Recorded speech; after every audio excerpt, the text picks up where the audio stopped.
Hello everyone, my name is Alex Murray and I'm the Commander for Specialist Crime here in the Met at Scotland Yard. I'm in charge of economic crime as well as some other functions. You're all very welcome to the 38th Symposium for Economic Crime, and as ever, a huge thanks to Professor Barry Ryder for putting this together. The Met is pleased to be an ongoing partner in this symposium. And today I think it's really good because we're focusing on those harmed by economic crime.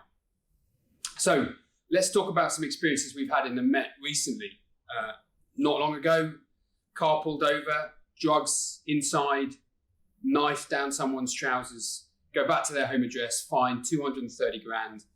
We seize the money, but it's more than the money, it's the knife down someone's trousers that otherwise could well have stabbed someone on the streets of London, Haringey, Brixton, wherever.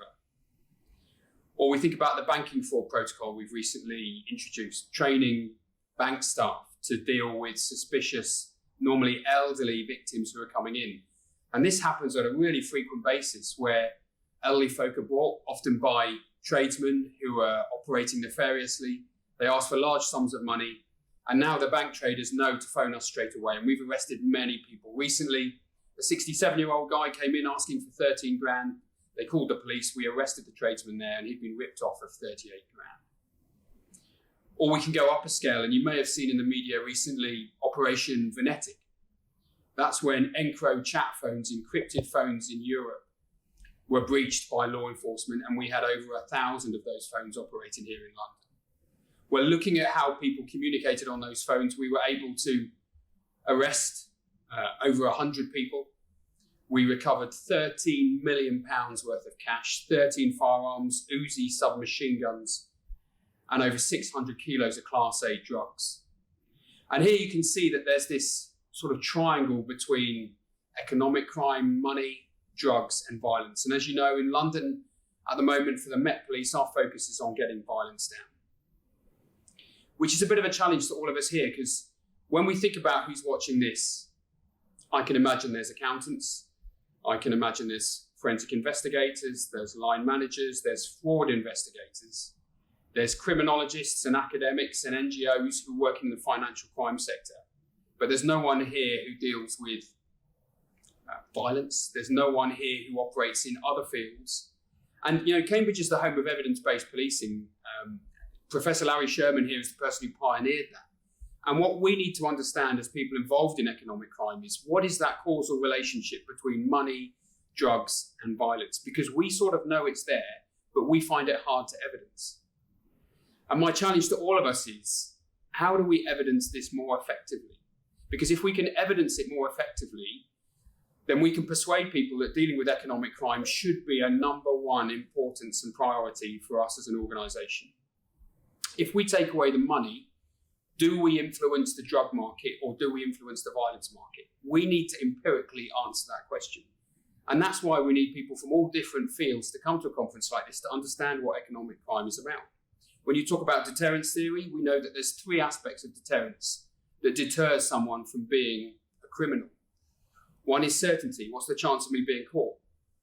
One is celerity. How long does it take me to get the consequences of my crime?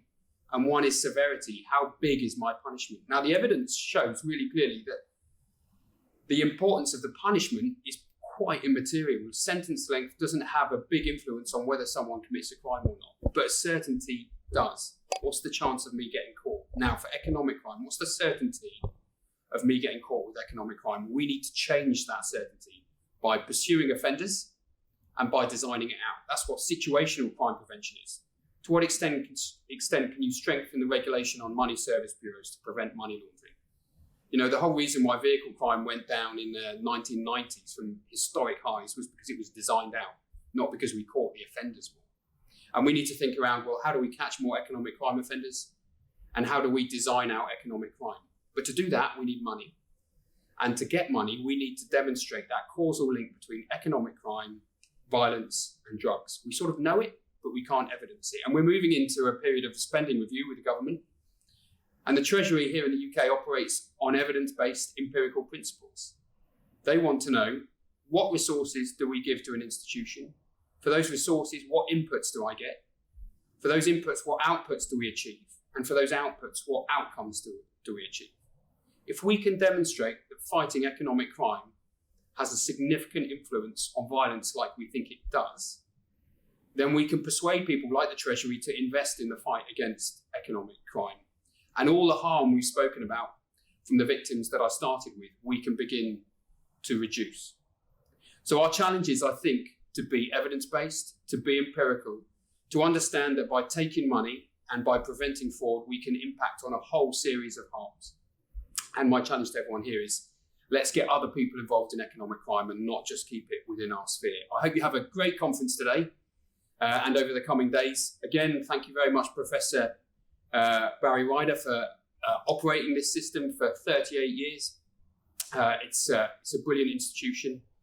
By the way, for Operation Venetic, the job with the Encro phones, we did 38 operations, and it's the 38th symposium, so there's some beautiful synergy there. Have a great day, have a great time. Thanks very much, and we'll always be a loyal partner in the fight against economic crime.